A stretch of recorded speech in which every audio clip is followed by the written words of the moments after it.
Akashvani Devikulam spice FM.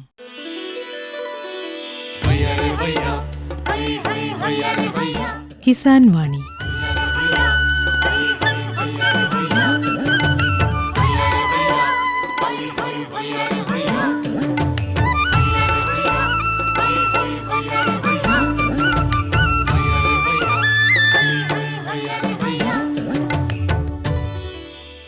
എല്ലാ ശ്രോതാക്കൾക്കും കിസാൻ വാണിയിലേക്ക് സ്വാഗതം. ഈ പരിപാടിയുടെ പ്രായോജകർ കേന്ദ്ര കൃഷി കർഷകക്ഷേമ മന്ത്രാലയം, ഭാരത സർക്കാർ.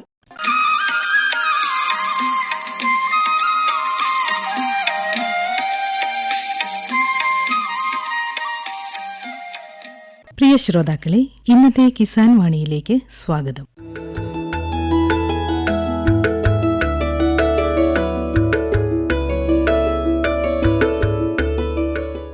വണ്ടിപ്പെരിയാർ മ്ലാമല പൂണ്ടിക്കുളത്തെ യുവകർഷകനായ ശ്രീ PS ശ്രീലാൽ പുതുപ്പറമ്പിൽ തന്റെ കാർഷിക പ്രവർത്തനങ്ങളെപ്പറ്റി സംസാരിക്കുകയാണ് ഇന്നത്തെ കിസാൻ വാണിയിൽ. വണ്ടിപ്പെരിയാർ പഞ്ചായത്തിലെ മ്ലാമലയ്ക്കടുത്ത് പൂണ്ടിക്കുളം എന്ന പ്രദേശത്തെ ഒരു യുവകർഷകനായ PS ശ്രീലാൽ പുതുപ്പറമ്പിലാണ് ഇന്ന് നമ്മോടൊപ്പം ഉള്ളത്. അദ്ദേഹത്തിന്റെ കാർഷികാനുഭവങ്ങൾ എന്തൊക്കെയാണെന്ന് നമുക്ക് ചോദിച്ചറിയാം. നമസ്കാരം. നമസ്കാരം. ശ്രീലാൽ ഇവിടെ ജനിച്ചു വളർന്ന ആളാണോ? അതെ അതെ. വിദ്യാഭ്യാസം, പഠനം ഒക്കെ എവിടെയായിരുന്നു? എല്ലാം ഇവിടെ തന്നെയായിരുന്നു. BCom വരെ പഠിച്ചിട്ടുണ്ട്. കുമളിയിലായിരുന്നു പഠിച്ചത്. ഇവിടെ അടുത്ത ഫാത്തിമ സ്കൂളിലാണ് സ്കൂൾ വിദ്യാഭ്യാസം പൂർത്തിയാക്കിയത്. ഡിഗ്രി വരെ പഠിച്ചതിന് ശേഷം പിന്നീട് നേരെ കാർഷിക പ്രവർത്തനങ്ങളിലേക്ക് ഇറങ്ങുകയായിരുന്നു? അല്ല, ഞാൻ ജോലി ഉണ്ടായിരുന്നു. ജോലി ഒരു 5-6 വർഷം ഗൾഫിലുണ്ടായിരുന്നു. അവിടുന്ന് തിരിച്ചു വന്ന് കാർഷിക മേഖലയിലേക്ക്. ഗൾഫിൽ എന്ത് ജോലിയായിരുന്നു? അക്കൗണ്ട്സിലായിരുന്നു, കമ്പനി അക്കൗണ്ട്സിലായിരുന്നു. BCom പഠിച്ചതിന് ശേഷം ഗൾഫിൽ ജോലിക്ക് പോയി. അവിടെ 5-6 വർഷം ജോലി ചെയ്തതിന് ശേഷം പിന്നീട് തിരിച്ചു വന്ന് ഇവിടെ വീട്ടിലെ കാര്യങ്ങളിൽ ഏർപ്പെടുകയായിരുന്നു. അതെന്താണ് തിരിച്ചു വന്നിട്ട് പിന്നെ കാർഷിക പ്രവർത്തനങ്ങളിലേക്ക് ഏർപ്പെടാനുള്ള കാരണം? കാർഷിക പ്രവർത്തനങ്ങളും ഉണ്ട്, അപ്പം ഞാനൊരു ഓയിൽ മില്ല് നടത്തുന്നുണ്ട്. അപ്പം രണ്ടും കൂടെ ക്ലബ് ചെയ്ത് കൊണ്ടുപോവാണ്. എന്ന് പറഞ്ഞാൽ വെളിച്ചെണ്ണ ആട്ടി വിൽക്കുന്നു? അതെ അതെ അതെ അതെ. അത് വീടിന് തൊട്ടടുത്ത് തന്നെയാണോ? അതെ അതെ അതെ. അത് എത്ര വർഷമായി വെളിച്ചെണ്ണ ആട്ടി വിൽക്കുന്ന ജോലി തുടങ്ങിയിട്ട്? ഇപ്പോൾ ഒരു 6 വർഷമായി. 6 വർഷം ഞങ്ങൾ ഇവിടെ കൊടുക്കുന്നതെന്ന് പറഞ്ഞാൽ തേങ്ങ നമ്മളിവിടെ കൊണ്ടുവന്ന് ഡ്രയറിൽ ഉണങ്ങി സൾഫർ ഒന്നും ചേർക്കാതെ പ്യൂർ കൊപ്ര റെഡിയാക്കി അത് ആട്ടി കൊടുക്കുകയാണ്. അപ്പം മറ്റേ മാർക്കറ്റിൽ കിട്ടുന്നതിനേക്കാളും കുറച്ച് വില കൂടുതലാണ് നമ്മുടെ, പക്ഷെ നമ്മൾ പ്യൂർ സാധനമാണ് ആളുകൾക്ക് കൊടുക്കുന്നത്. അപ്പോൾ ഈ തേങ്ങ നമ്മൾ കേരളത്തിലെ തേങ്ങ തന്നെയാണോ ഉപയോഗിക്കുന്നത്, അതോ തമിഴ്നാട്ടിലെ തേങ്ങ കൊണ്ടുവരികയാണോ ചെയ്യുന്നത്?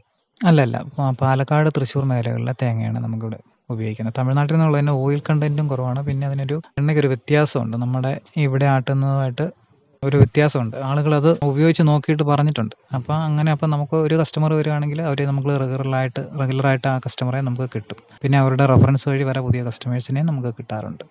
അപ്പോൾ ഈ തേങ്ങ കൊണ്ടുവന്ന് നമ്മളിവിടെ ഈ ആട്ടിയെടുക്കുമ്പോൾ ഇത് ആദായകരമായിട്ടാണോ തോന്നുന്നത്? കുഴപ്പമില്ല, അത്യാവശ്യം കാര്യങ്ങൾ പോവും. വലിയൊരു ലാഭം നമ്മൾ എടുക്കുന്നില്ല.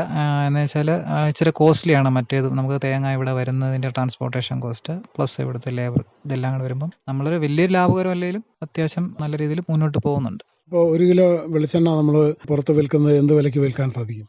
ഞങ്ങളിപ്പോൾ ഇവിടെ കൊടുക്കുന്നത് 230 രൂപയാണ് ഒരു ലിറ്ററിന് കൊടുക്കുന്നത്. പക്ഷേ പുറത്ത് അതൊരു 160, 150 മുതൽ വെളിച്ചെണ്ണ ലഭ്യമാണ്.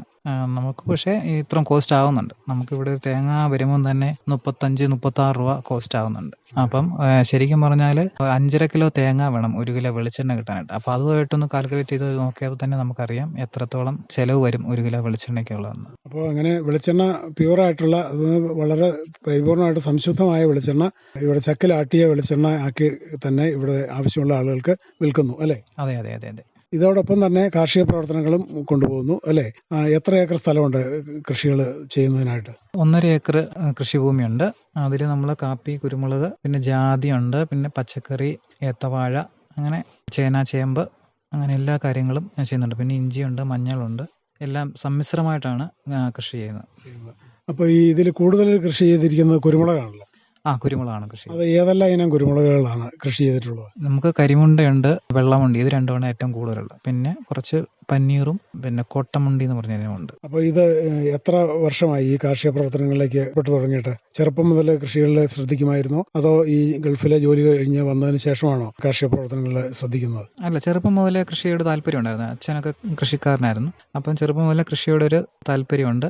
പിന്നെ ഗൾഫിൽ നിന്ന് തിരിച്ചു വന്നതിന് ശേഷം കൃഷിയിലേക്ക് കൂടുതലായിട്ട് ശ്രദ്ധിച്ച് പിന്നെ നമ്മുടേതായ കുറച്ച് ഐഡിയകളൊക്കെ ഇംപ്ലിമെന്റ് ചെയ്യുന്നുണ്ട്. പിന്നെ കൃഷി ഭവനിൽ നിന്ന് നമുക്ക് നല്ല സപ്പോർട്ട് കിട്ടുന്നുണ്ട്. ഇപ്പം ഭാരതീയ പ്രകൃതി കൃഷി പദ്ധതി പ്രകാരം ഓർഗാനിക് മേഖലയിലേക്ക് കർഷകരെ കൂടുതൽ ലീഡ് ചെയ്യുന്ന ഒരു പ്രോഗ്രാമുണ്ട്. അപ്പോൾ അതിൽ ഞാനതിൻ്റെ ഒരു കോർഡിനേറ്ററാണ്. BPKP പദ്ധതിയുടെ ഒരു കോർഡിനേറ്ററാണ്. അപ്പം നമ്മുടെ കീഴിൽ ഇപ്പോൾ ഒരു ഈ കൃഷിഭവൻ്റെ കീഴിൽ ഈ മേഖലയിലൊരു 100 കർഷകരോളം ഉണ്ട്. അപ്പോൾ എല്ലാവരും പൂർണ്ണമായിട്ടും ഓർഗാനിക് ലെവലിലേക്ക് വന്നില്ലെങ്കിൽ പോലും കുറച്ച് പേര് പക്കായിട്ട് ഓർഗാനിക് കൃഷി ചെയ്യുന്നുണ്ട്. അപ്പോൾ അവരുടെ ഒരു പ്രൊമോഷനൊക്കെ കൃഷിഭവനിൽ നിന്ന് നല്ല രീതിയിൽ ചെയ്യുന്നുണ്ട്. അവർക്ക് വേണ്ട സപ്പോർട്ടുകളൊക്കെ ചെയ്യുന്നുണ്ട്. അവർക്ക് കുറച്ച് ഫിനാൻഷ്യൽ സപ്പോർട്ടും പിന്നെ കാർഷിക ഉപകരണങ്ങളും ഒക്കെ കൃഷിഭവനിൽ നിന്ന് സർക്കാർ പദ്ധതിയിൽ ഉൾപ്പെടുത്തി ചെയ്തു കൊടുക്കുന്നുണ്ട്. അപ്പോൾ ഈ ജൈവരീതി കൃഷിയിൽ നമ്മൾ പ്രോത്സാഹിപ്പിക്കാനാണല്ലോ ഇത് ചെയ്യുന്നത്. അപ്പോൾ അങ്ങനെ ചെയ്യുമ്പോൾ നമുക്കിത് ഈ ഇതിൽ ഉൾപ്പെടുന്ന ഇപ്പോൾ 100 കർഷകരുണ്ടെന്ന് പറഞ്ഞല്ലോ, അവർക്ക് സർട്ടിഫിക്കറ്റ് വല്ലതും കൊടുക്കുമോ? അതോ സർട്ടിഫിക്കേഷൻ അടുത്ത വർഷത്തോടു കൂടി ജൈവ സർട്ടിഫിക്കേഷൻ ആകും. അപ്പോൾ അതിന് കുറച്ച് മാനദണ്ഡങ്ങൾ പറയുന്നുണ്ട്. സർക്കാർ പറയുന്ന കുറേ മാനദണ്ഡങ്ങളുണ്ട്. അപ്പോൾ അത് ഞങ്ങൾ ക്രോസ് ചെക്ക് ചെയ്തിട്ട് ആ മാനദണ്ഡങ്ങളെല്ലാം പാലിക്കുന്ന കർഷകർക്ക് മാത്രമേ ജൈവ സർട്ടിഫിക്കേഷൻ കൊടുക്കുള്ളൂ. ആ ജൈവ സർട്ടിഫിക്കേഷൻ കിട്ടിയ ആളുകൾക്ക് അവരുടെ ഉൽപ്പന്നങ്ങൾ നമ്മുടെ ജൈവികേത്തി എന്നും പറഞ്ഞൊരു ഓപ്ഷൻ ഉണ്ട്. അപ്പോൾ അതിൽ നമുക്ക് മാർക്കറ്റ് ചെയ്യാനുള്ള ഒരു സഹായങ്ങൾ നമ്മുടെ കൃഷിഭവൻ വഴി ചെയ്തു തരുമെന്നാണ് പറഞ്ഞിരിക്കുന്നത്. അപ്പോൾ ഇത് 1 വർഷമാണോ ഈ സർട്ടിഫിക്കേഷൻ എടുക്കുന്നത്? അല്ല, 3 വർഷം. ഇത് ഇനിയിപ്പോൾ 2 വർഷം കംപ്ലീറ്റ് ചെയ്തു. ഇനി അടുത്ത ഒരു വർഷം കൂടി ആകുമ്പോഴേക്കും 3ാമത്തെ വർഷം അത് പൂർത്തീകരിക്കുകയാണ്. അപ്പോൾ അത് കഴിഞ്ഞപ്പോൾ ഈ ഒരു നമ്മൾ ആ ഫീൽഡുകളെല്ലാം വിസിറ്റ് ചെയ്ത് നമ്മൾ പറയുന്ന മാനദണ്ഡങ്ങളെല്ലാം പാലിക്കുന്ന കർഷകർക്ക് മാത്രം, അതൊരു കമ്പൽസറി ആയിരിക്കും മാനദണ്ഡങ്ങൾ പാലിക്കുക എന്നുള്ളത്. അപ്പോൾ അത് പാലിക്കുന്ന കർഷകർക്ക് മാത്രമേ ജൈവ സർട്ടിഫിക്കേഷൻ ഉണ്ടാവുള്ളൂ. അപ്പോൾ അത് പ്രകാരം നമ്മുടെ ഇതിൽ ഉൾപ്പെടുന്ന കർഷകരുടെ അതിരെല്ലാം വേറെ തിരിക്കുകയൊക്കെ ചെയ്യേണ്ടതൊക്കെ ഇല്ലേ? ഉണ്ട്. അതായത് നമ്മളിപ്പോൾ അതിൻ്റെ അകത്ത് ആദ്യമേ ചെയ്യിക്കുന്ന ഏലം കർഷകർ, ഇപ്പോൾ ഏലങ്ങളുടെ ഉൾപ്പെടെയുള്ള കർഷകരാണ് നമ്മുടെ ഇതിലുള്ളത്. പക്ഷേ ഏല കർഷകരെ നമ്മളത് ഒഴിവാക്കും. കാരണം അവർക്ക് രാസവളങ്ങൾ ഉപയോഗിക്കാതെ മുന്നോട്ട് പോകാൻ വളരെ ബുദ്ധിമുട്ടാണ്. അപ്പം നമ്മളിപ്പം മെയിൻ ഫോക്കസ് ചെയ്യുന്ന കാപ്പി കർഷകരെയും കുരുമുളക് കർഷകരെയാണ്. അവർ ജൈവ രീതി തന്നെയാണ്. നമ്മൾ പഞ്ചഗവ്യമൊക്കെ നമ്മുടെ ഇവിടുത്തെ കർഷകർക്ക് ഉപയോഗിക്കാനായിട്ട് ഒരു ഗ്രൂപ്പുകളൊക്കെ ഉണ്ട് ഈ ക്ലസ്റ്ററിൻ്റെ കീഴിൽ. അപ്പോൾ അവർ അതൊക്കെ സപ്ലൈ ചെയ്യുന്നുണ്ടായിരുന്നു. പിന്നെ മിക്കവാറും ഉള്ളവരെല്ലാം തന്നെ പശു വളർത്തലുള്ള കൃഷിക്കാരൊക്കെയാണ്. അപ്പോൾ ഇവർ അങ്ങോട്ടും ഇങ്ങോട്ടും വളങ്ങൾ ഉള്ളവർ കൊടുക്കുകയും അങ്ങനെ അതൊക്കെ ചെയ്തു കൊടുക്കുന്നുണ്ട്. പിന്നെ മണ്ണിര കമ്പോസ്റ്റ് യൂണിറ്റ് അതൊക്കെ നമ്മൾ ഈ പദ്ധതി പ്രകാരം എല്ലാ കർഷകർക്കും ചെയ്തു കൊടുത്തിട്ടുണ്ട്. അപ്പം അങ്ങനെയുള്ളത്. പിന്നെ കൃഷിഭവനിൽ നിന്ന് നമുക്ക് ബോഴാമിശ്രിതം പോലുള്ള സംഭവങ്ങളും എല്ലാ വർഷവും കൊടുക്കുന്നുണ്ട് കർഷകങ്ങൾ. അപ്പം ജൈവരീതി ചെയ്യുന്ന കർഷകർക്ക് വേണ്ട എല്ലാ പ്രോത്സാഹനങ്ങളും കൃഷിഭവനിൽ നിന്ന് നമുക്ക് കിട്ടുന്നുണ്ട് ഇപ്പോൾ. അപ്പോൾ അവർ കർഷകരത് ഏറ്റെടുത്ത് ചെയ്താൽ നമുക്ക് നല്ലൊരു വിലയും അവർക്ക് വാങ്ങിച്ചു കൊടുക്കാൻ പറ്റുമെന്നാണ് നമ്മുടെ ഒരു വിശ്വാസം. അപ്പോൾ ഈ ജൈവ കൃഷിയിൽ മുന്നോട്ട് പോകുമ്പോൾ അതിന് ഈ വർഷത്തിൽ 2 തവണ വെച്ച് ഇൻസ്പെക്ഷൻ നടത്തണമെന്നും അങ്ങനെയൊക്കെ ഇല്ലേ? അതൊക്കെ ഇപ്പോൾ ഈ സർട്ടിഫിക്കേഷൻ കൊടുക്കുന്നത് ഏത് ഏജൻസി വഴിയായിട്ടാണ്? സർട്ടിഫിക്കേഷൻ കൊടുക്കുന്നത് സർക്കാരിൻ്റെ ഏജൻസി തന്നെയാണ്. സർക്കാരിൻ്റെ ഏജൻസി തന്നെയാണ് അത് കൊടുക്കുന്നത്. പക്ഷേ നമ്മൾ അതിൻ്റെ ഈ മാനദണ്ഡങ്ങളെല്ലാം ചെക്ക് ചെയ്യേണ്ടത് നമ്മൾ കർഷകർ തന്നെയാണ്. അതായത് ഒരു കർഷകന് ആ കർഷകന് ഉൾപ്പെടാതെ വേറെ ഒരു 5, 8, 10 കർഷകർ ഓരോരുത്തരും മാറിയാണ് കർഷകർ. അപ്പോൾ ശരിക്കും ഒരു ഗുണനിലവാരം ഉറപ്പുവരുത്തേണ്ടത് കർഷകർ തന്നെയാണ്.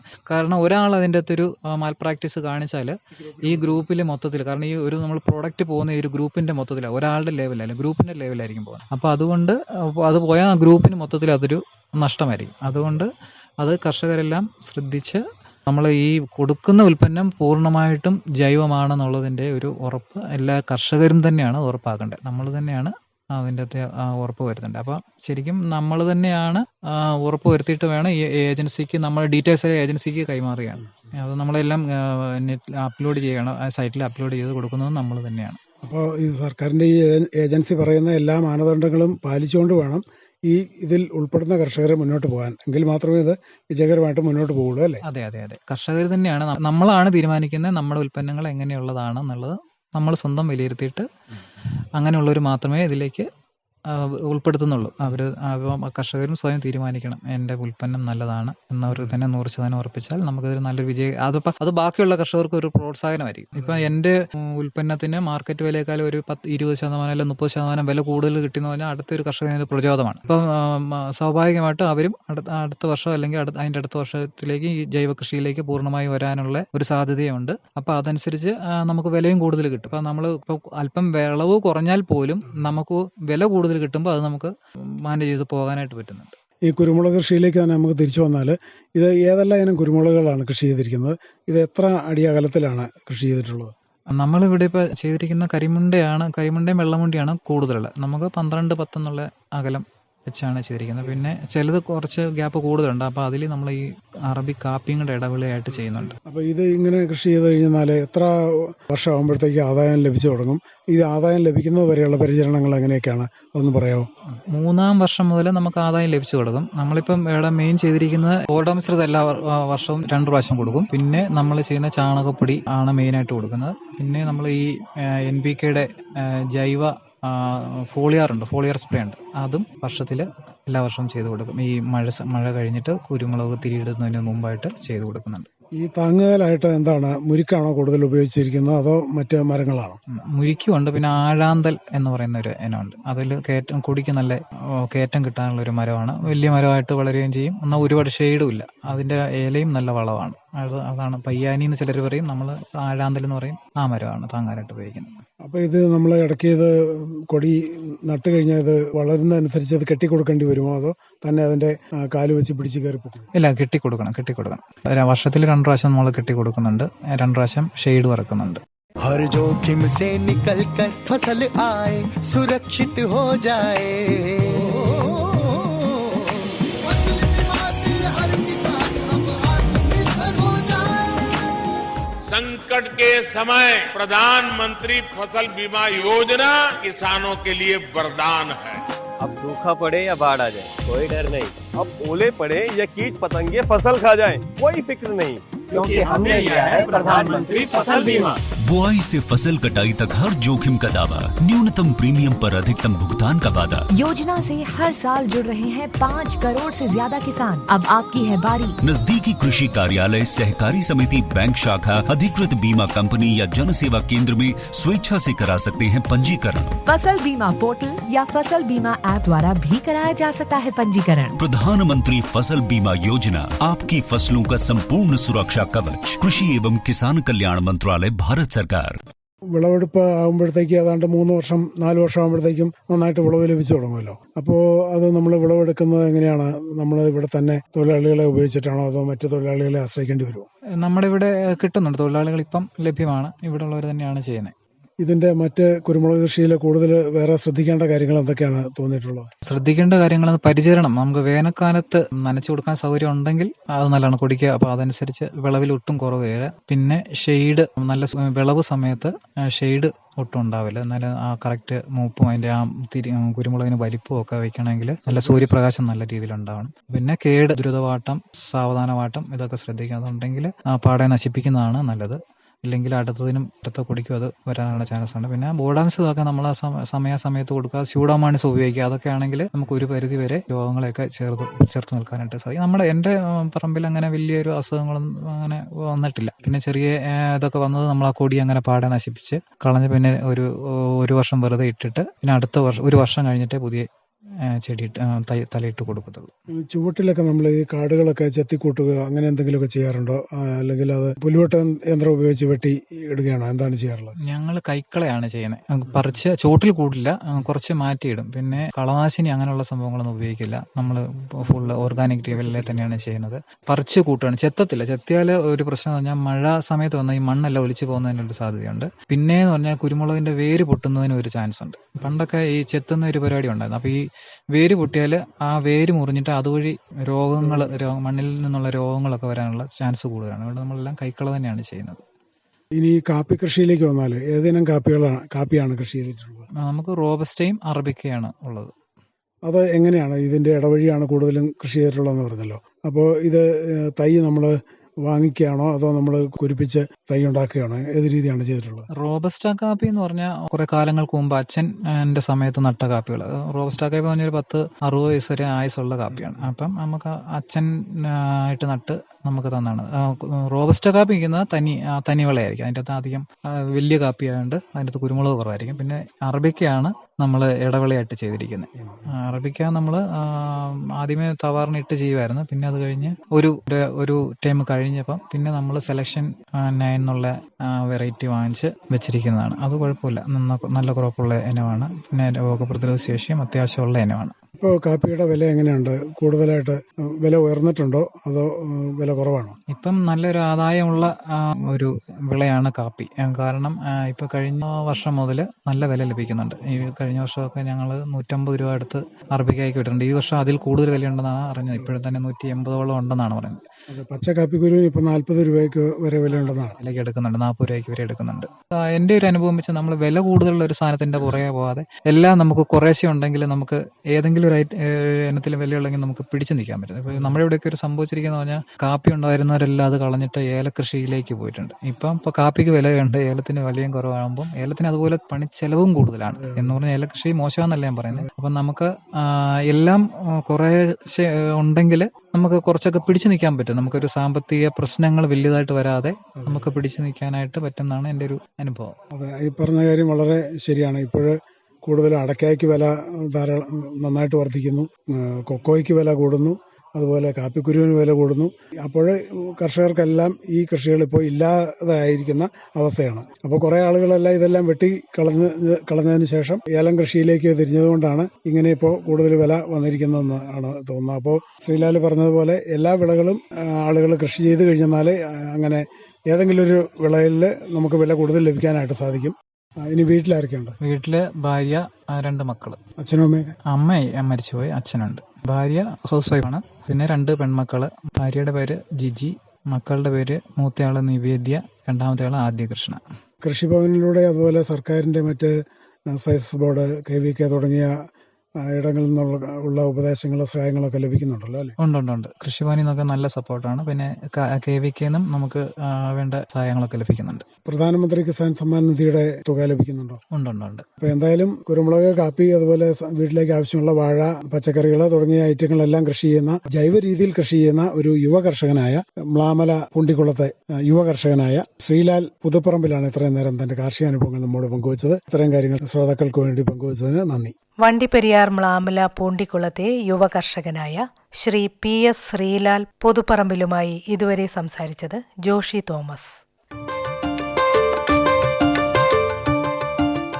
പ്രധാനമന്ത്രി കിസാൻ സമ്മാൻ നിധി ഈ പദ്ധതിയിൻ കീഴിൽ 2 ഹെക്ടർ വരെ കൈവശ ഭൂമിയുള്ള കർഷക കുടുംബത്തിന് 6000 രൂപ പ്രതിവർഷം നൽകുന്നതായിരിക്കും. അർഹരായ കർഷകർക്ക് 2000 രൂപ വീതം 3 തവണകളായി നേരിട്ട് അവരുടെ അക്കൗണ്ടിൽ നിക്ഷേപിക്കുന്നതായിരിക്കും. ഈ ചെറുകിട നാമമാത്ര കർഷക കുടുംബങ്ങളെ സംസ്ഥാന സർക്കാർ തെരഞ്ഞെടുത്തുകൊണ്ടിരിക്കുകയാണ്. ഈ പദ്ധതിയുടെ മുഴുവൻ ചെലവും ഭാരത സർക്കാരാണ് വഹിക്കുന്നത്. പ്രധാനമന്ത്രി കിസാൻ സമ്മാൻ നിധി കർഷകരുടെ കൃഷിപരമായ പുതിയ അഭിമാനം. കൃഷി കർഷക ക്ഷേമ മന്ത്രാലയം, ഭാരത സർക്കാരിൽ നിന്ന് ജനതാൽപര്യാർത്ഥം.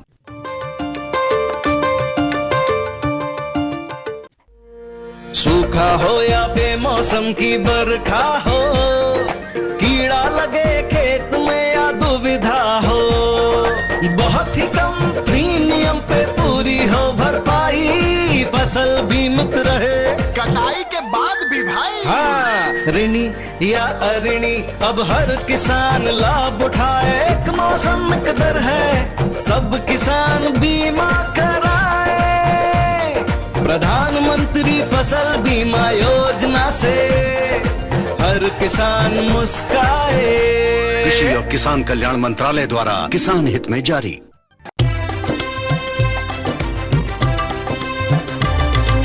സഹകരണത്തിൻ ബലത്തിൽ വികാസത്തിനു ചുവടുവയ്ക്കാം.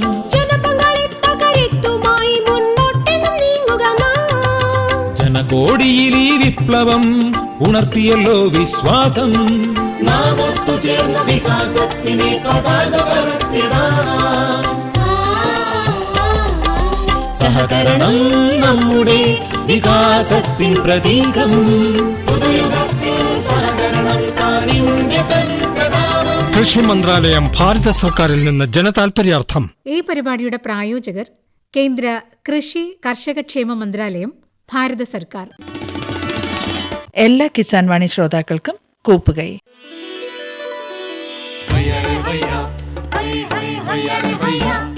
കിസാൻ വാണി സമാപിക്കുന്നു.